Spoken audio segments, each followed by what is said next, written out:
Hello दोस्तों, मैं लोग समय आपका अपने एज क्लास में स्वागत करता हूँ। कैसे आप लोग मस्त होंगे, स्वस्थ होंगे और अपने पढ़ाई में व्यस्त होंगे। चलिए आज की क्लास में स्टार्ट करते हैं। ये रहे वैदिक संस्कृति के 1500 ईसा पूर्व से 600 ईसा पूर्व के टॉप 20 क्वेश्चन एमसीक्यू जो 1 से लेकर 20 तक के हैं। ओके, और ये रहा आज का क्लास का पहला क्वेश्चन। ओके, ऋग्वेद में पुरांदर शब्द किस देवता के लिए प्रयुक्त किया हुआ है? ऋग्वेद में पुरांदर शब्द किस देवता के लिए प्रयुक्त हुआ है? ऑप्शन सुनिए और ध्यान से आंसर दीजिएगा। ओके, अग्नि देवता के लिए, इंद्र देव के लिए, वरुण देव के लिए या फिर सोम देव के लिए पुरांदर शब्द किस देवता के लिए ऋग्वेद में प्रयुक्त होता था? ओके, इसका आंसर आप लोग दीजिए। ठीक है,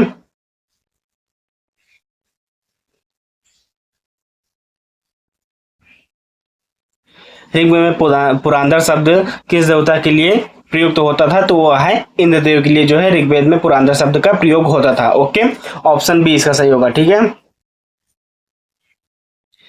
शुल्ब सूत्र किस विषय से संबंधित पुस्तक है? शुल्ब सूत्र किस विषय से संबंधित पुस्तक है?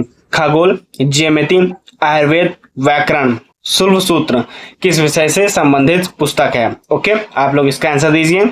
ऑप्शन देखिए ध्यान से, 5 मिनट के आराम से देखिए और सोचिए समझिए फिर आंसर दीजिए। ठीक है, शुल्ब सूत्र किस विषय से संबंधित पुस्तक है?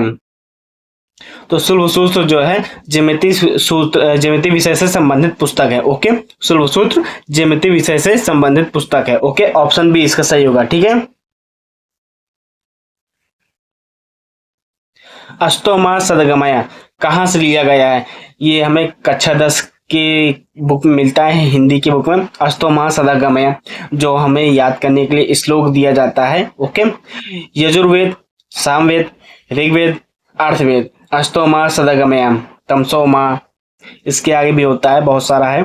ठीक है, अष्टोमा सदगमय कहाँ से लिया गया है? यजुर्वेद, सामवेद, ऋग्वेद, अर्थवेद। तो आप लोग इसका आंसर दीजिए। ओके,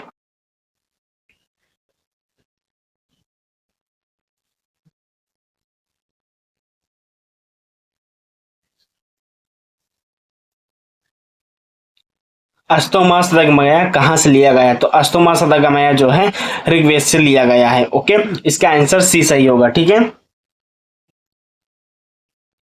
आर्य भारत में सबसे पहले कहाँ बसे थे? आर्य जो है भारत में सबसे पहले कहाँ बसे हुए थे? गंगा घाटी पर, पंजाब में, गुजरात में या फिर राजस्थान में? आर्य भारत में सबसे पहले कहाँ पर जाकर रुके थे, बसे थे, ये पूछा जा रहा है क्वेश्चन में। ओके,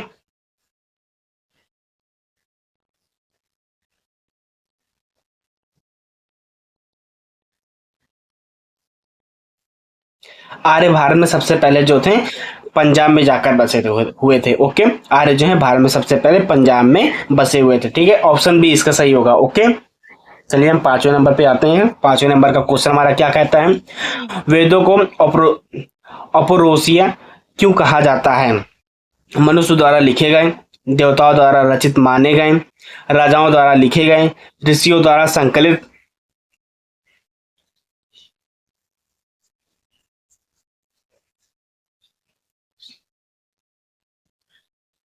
आंसर दीजिए इसका भी। ओके, कमेंट बॉक्स में। और आप लोग बताइएगा कि कितने क्वेश्चन आप लोगों ने सही किए हैं कमेंट बॉक्स में। ठीक है, जिसका 18, 19, 20 और 17 भी हो सकता है सही होगा, तो अच्छे से पढ़ाई कर रहा है। ठीक है, वेदों को औपरोसिया क्यों कहा जाता है?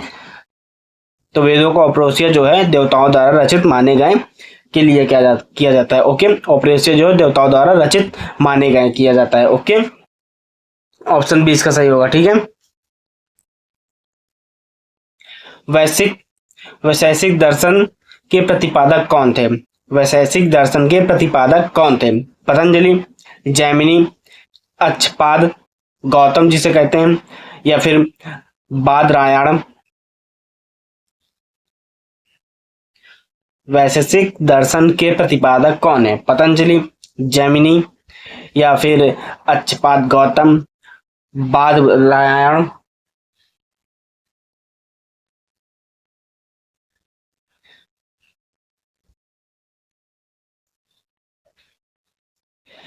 वैश्विक दर्शन के प्रतिपादक जो थे अच्छपाद गौतम थे। ओके, ऑप्शन सी इसका सही होगा। ठीक है, 6वें का सी। पूर्व मीमांसा मीमांसा दर्शन के प्रतिपादक कौन थे? कौन है पूर्व मीमांसा मीमांसा दर्शन के प्रतिपादक कौन है? जैमिनी, गौतम, पतंजलि या फिर कणव?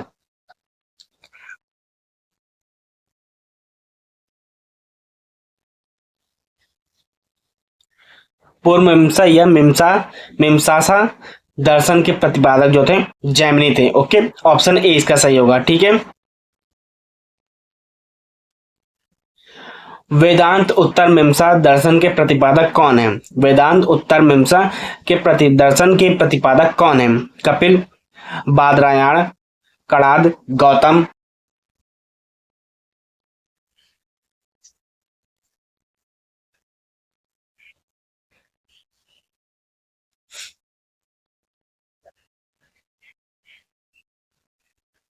वेदांत उत्तर मीमांसा दर्शन के प्रतिपादक जो हैं हमारे यहाँ बादरायण। ओके, ऑप्शन बी सही होगा। ठीक है।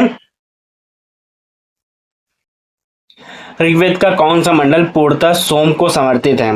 ऋग्वेद का कौन सा मंडल पूर्णतः सोम को समर्पित है?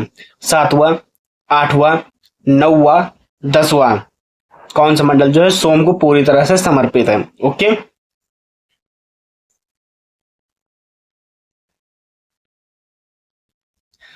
ऋग्वेद का कौन सा मंडल पूर्णतः सोम को समर्पित है? तो ऋग्वेद का जो है 9वां मंडल जो है सोम को पूरी तरह से समर्पित है। ओके, ऑप्शन सी इसका सही होगा। ठीक है। प्रसिद्ध दसराग्य प्रसिद्ध दसराग्य युद्ध किस नदी के तट पर लड़ा गया था? प्रसिद्ध दसराग्य युद्ध किस नदी के तट पर लड़ा गया था?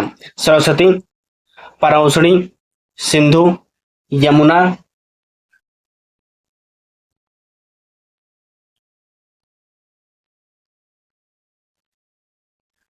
प्रसिद्ध दसराग्य युद्ध किस नदी के तट पर लड़ा गया था? तो प्रसिद्ध दसराग्य युद्ध जो है परोसणी नदी के तट पर लड़ा गया था। ओके, ऑप्शन बी इसका सही होगा। ठीक है।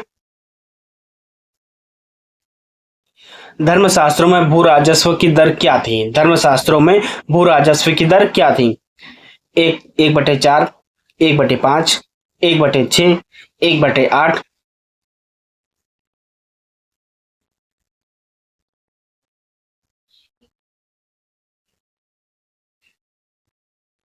धर्मशास्त्रों में भू राजस्व की दर जो थी 1/6 थी। ठीक है, ऑप्शन सी इसका सही होगा। ओके।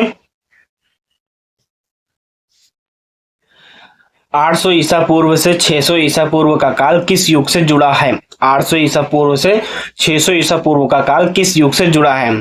ऋग्वैदिक युग, ब्राह्मण युग, शूद्र युग या फिर महाजनपद युग?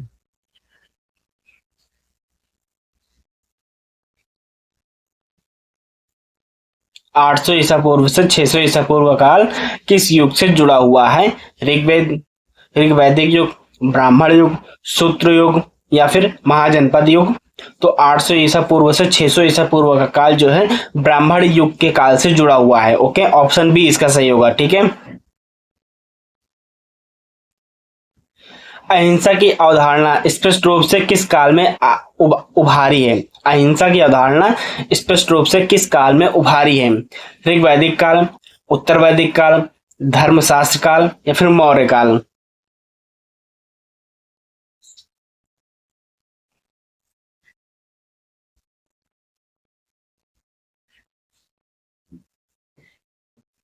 अहिंसा की अवधारणा स्पष्ट रूप से किस काल में उभारी है? ऋग्वैदिक काल, उत्तर वैदिक काल, धर्मशास्त्र काल, मौर्य काल? तो अहिंसा की अवधारणा स्पष्ट रूप से जो है धर्मशास्त्र काल में उभारी गई है। ओके, ऑप्शन सी इसका सही होगा। ठीक है। एशिया माइनर के बोगाइज कोई अभिलेखों में कितने वैदिक देवताओं का उल्लेख मिलता है? 2, 3, 4, 5?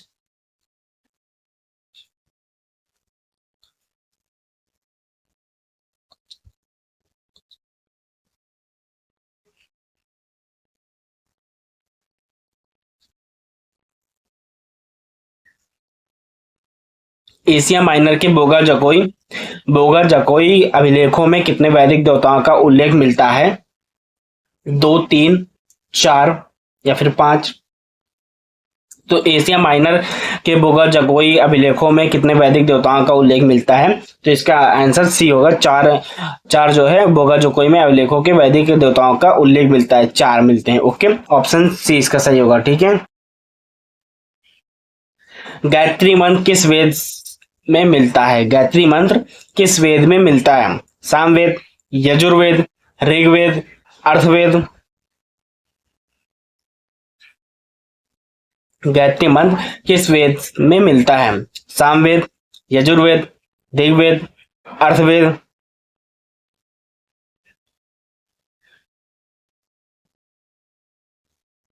तो गायत्री मंत्र किस वेद में मिलता है? तो गायत्री मंत्र जो है ऋग्वेद से हमारे मिलता है। ओके, 15 का सी सही होगा। ठीक है, ऋग्वेद, ऑप्शन सी लगा लीजिए टिक। न्याय दर्शन का प्रचार किसने किया? न्याय दर्शन का प्रचार किसने किया? गौतम, पतंजलि, जैमिनी, कपिल।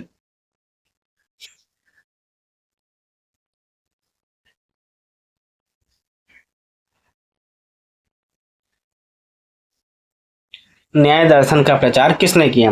गौतम, पतंजलि, जैमिनी, कपिल। तो न्याय दर्शन का प्रचार जो है गौतम ने किया था। ओके, ऑप्शन ए इसका सही होगा। ठीक है, प्राचीन भारत में निष्क किसे कहा जाता था? प्राचीन भारत में निष्क किसे कहा जाता था? मुद्रा को, स्वर्ण आभूषण को, हथियार को, या फिर वस्त्र को?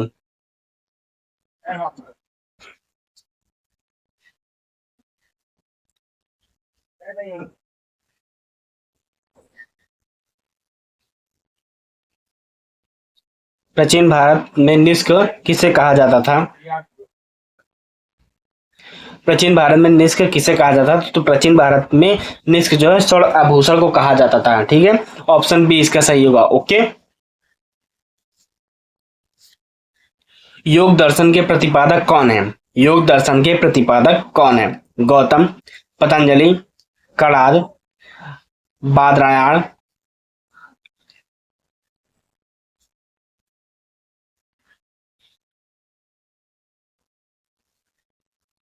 योग दर्शन के प्रतिपादक कौन है? तो योग दर्शन के प्रतिपादक जो हमारे हैं पतंजलि हैं। ओके, ऑप्शन बी इसका सही होगा। ठीक है, उपनिषद मुख्यतः किस विषय पर आधारित है? उपनिषद मुख्यतः किस विषय पर आधारित है? इतिहास, दर्शन, राजनीति, चिकित्सा।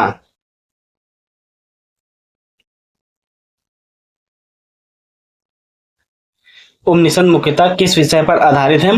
तो उपनिषद मुख्यतः जो है दर्शन विषय पर आधारित है। ओके, ऑप्शन बी इसका सही होगा। ठीक है,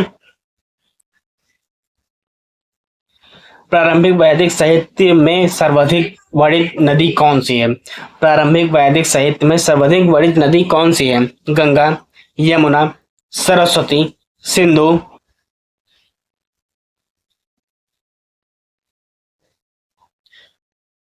प्रारंभिक वैदिक साहित्य में सर्वाधिक वर्णित नदी कौन सी है? तो प्रारंभिक वैदिक साहित्य में सर्वाधिक वर्णित नदी जो हमारी है सिंधु है। ओके, सिंधु नदी है। ठीक है, ऑप्शन डी इसका सही होगा। ओके, चलिए दोस्तों, आज की क्लास हम यहीं पे समाप्त करते हैं। अगर आपको क्वेश्चन इंपॉर्टेंट लगे तो आप लोग मेरे चैनल को जरूर सब्सक्राइब कीजिएगा, लाइक कीजिएगा, शेयर कीजिएगा और कमेंट में बताइएगा कि आप लोगों ने कितने क्वेश्चन को सही किए हैं। ओके, चलिए आज की क्लास हम यहीं पे समाप्त करते हैं। ठीक है, अगर आप लोगों को क्लास अच्छी लगे तो सब्सक्राइब करके बेल आइकन दबा दीजिएगा ताकि आप लोगों को आगे क्लास की नोटिफिकेशन मिल सके। ओके, टाटा, बाय बाय, जय हिंद, जय भारत।